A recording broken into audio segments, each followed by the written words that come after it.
I consider The Legend of Zelda Breath of the Wild to be one of the most important games I have ever played. I got the Nintendo Switch on launch day, and it was the flagship title for the console until Mario Kart 8 Deluxe came out a month later. This game was my first real experience with a single-player game, and taught me how current-day functions would work on a console. Which may sound crazy to most people, but it was something I noticed during my playtime. The open world was amazing and it felt free, something I never really experienced as much in the current day of gaming. I would later get a PlayStation 4 for Easter 2019, and later a PlayStation 5, and I get to experience more games and find myself enjoying franchises such as the Yakuza series and RPGs. Nice to meet you. I'm Natasha. Get away from me.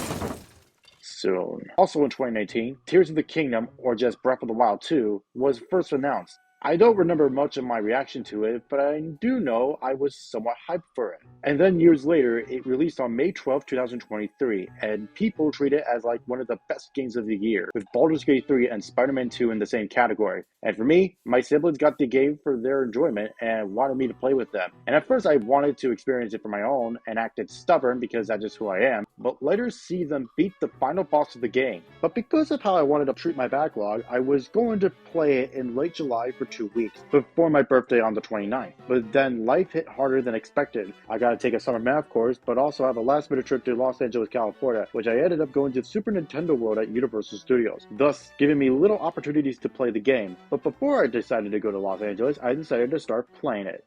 This will be a video about my thoughts on Tears of the Kingdom for the very few chances I was given for it. Heck, I only put around 10 to 15 hours into the game, so for some people that could be a red flag, but for me, it's enough to come up with my own conclusions for the game. Either way, this is why Tears of the Kingdom is worse than Breath of the Wild.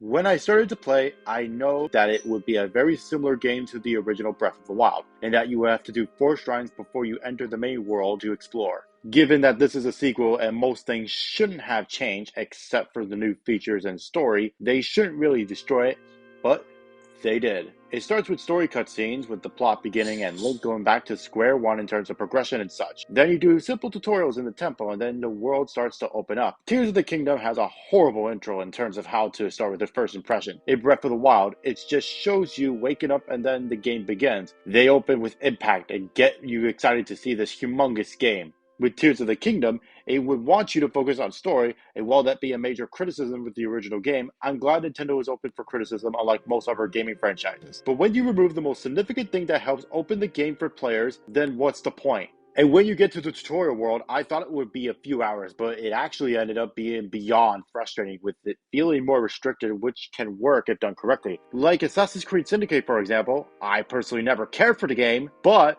the intro works because it teaches you how the game works and introduces the world for the player. The characters and everything makes a whole lot of sense. Zelda, on the other hand, has a massive problem with its structure that it makes the pace feel forced and makes the world feel uncomfortable. This type of confusing and frustrating design had made me quit the game because of this, and that's something you don't want for a sequel to one of the most influential games of the century. Plus, the world isn't user-friendly. I know the game is about surviving and learning the new gameplay mechanics, but they could have done a better job finding ways to introduce that and make the player catch up with how this game works, because whether people like it or not everyone played Breath of the Wild before this. Heck, my first Kingdom Hearts game was actually 3, and even with that, it's miles better at teaching the player how it works, despite the story being notoriously complicated. When you do get to these shrines, they're okay. They do their job, and I have nothing to really complain about them.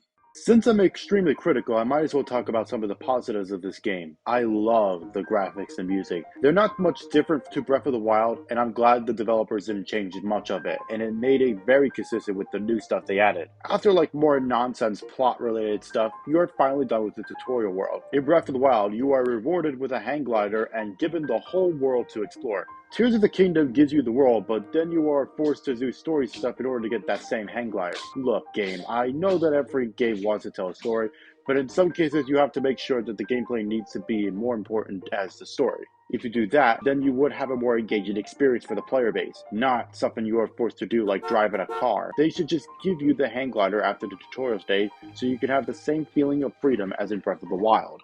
Since I mentioned this story so often, I might as well explain it in detail. Where is this character? Of course, there's more stuff there, but personally, the video game stories I've been experiencing are becoming less engaging with them hidden behind side quests, or I just couldn't feel connected with them. Tales of Arise has a better story than most games I've played recently, and that said something about me. Not a bad game, but shows my mental process lately. And you know what else has said something about me? The mechanics in combat. They're not bad, but it feels like playing around in Photoshop than experimentation, which is what the game is trying to sell itself as. Heck, a lot of people online can find ways to make unique stuff with what the game gives you. New features like combining weapons and items is a cool function, but it's too much to handle. While some may use it to make unique and effective combinations, I don't think it's that valuable since I feel the combat can be extremely difficult. Permanent removal of hearts, and many times I feel the enemy takes a good chunk of the health, is a reason why I feel like I'm making very little progress and just difficult like I mentioned. The shrines specifically are intended to be ways to get orbs, and once you get 4, you could get another heart or stamina. For me personally, I was on the plane when doing these, and for many of them, I find it to be hard and confusing. You could just say that I could just look it up online, but internet is likely not available for me on the plane, so I didn't want to take the risk for it. Therefore, the progress made in this game is very little to none because of how I wanted to experience the gameplay, despite many of these ideas being very unique. This leads to the biggest questions about all of this. Many of you are thinking that my psychology of games isn't the best and how I explain them isn't the best. And I don't blame you. I've constantly had issues with speaking and communicating, so many of the stuff I said may be a result of this. But from one of the most important games to a sequel I can't get into is an indication of who I am as a person and the environment around me. 2023 as a year is the longest and worst year I have to ever witness, and my issues would be better if it was in a different video. I don't have a problem with Nintendo. I also don't have a problem with the development team. It's just that I can't find Tears of the Kingdom to be the masterpiece that people are craving about. Just a game with a ton of problems and the timing of when I played it. That's all I have to say.